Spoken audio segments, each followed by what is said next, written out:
Okay, this section goes over the binomial distribution. I copied this from the PowerPoint. It's also in the textbook. The first thing you would note is the number of trials. Then your two outcomes, your success and your failure. Those are your two outcomes for each individual trial. The probability of success is P. Again, that's in one trial. Probability of failure is Q. X is a specific number of successes in N trials.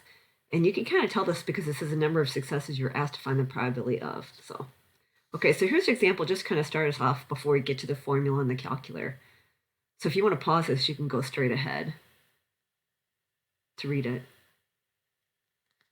Okay, by looking at this, the number of trials, N is 3.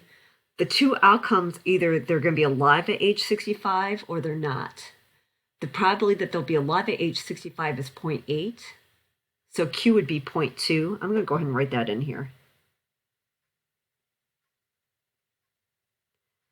And then they're asking what's the probability that 2 will be alive, so that's my X. Okay, so let's do this without even knowing about the binomial distribution here. These are all the outcomes of 3 people where they list whether they're alive or not. So if you look at all these outcomes, they're all listed right here. Here's a probability. So the probability of being alive is 0.8 times 0.8 times 0.8. That's by the multiplication rule. For 2 to be alive, there's actually these 3 outcomes. The first 2 are alive, the outside 2 are alive, or the last 2 are alive. And you can see they all have the same probabilities. So we have 3 outcomes. That's what I put right there. Each of these have 0.8 times 0.8, so 0.8 squared, and then times a 0.2. So if you multiply these, 0.8 squared times 0.2 gives me 0.128. And again, there's 3 outcomes, so the probability is 0.384. Okay, so this is a binomial probability. So going down to the formula here, that's the first method. The second way is, of course, the calculator. Here's a formula. The formula in PowerPoint is incorrect. I think they have X minus N, and that's a mistake, so I updated it on this document. But if you plug this in, again, these are the same as we have above there. We take N factorial over N minus X factorial over 2 factorial times 0.8 to the N to the X, and then Q, which is 0.2 to the N minus X, 3 minus 2. Okay, this simplifies to be 3 factorial over 1 factorial times 2 factorial times 0.8 squared times 0.2 the first.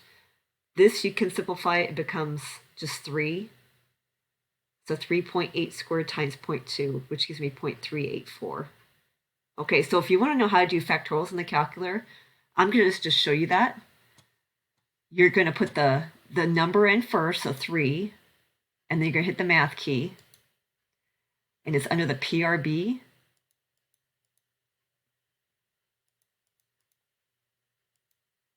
And that will actually tell you the value of each of the probabilities.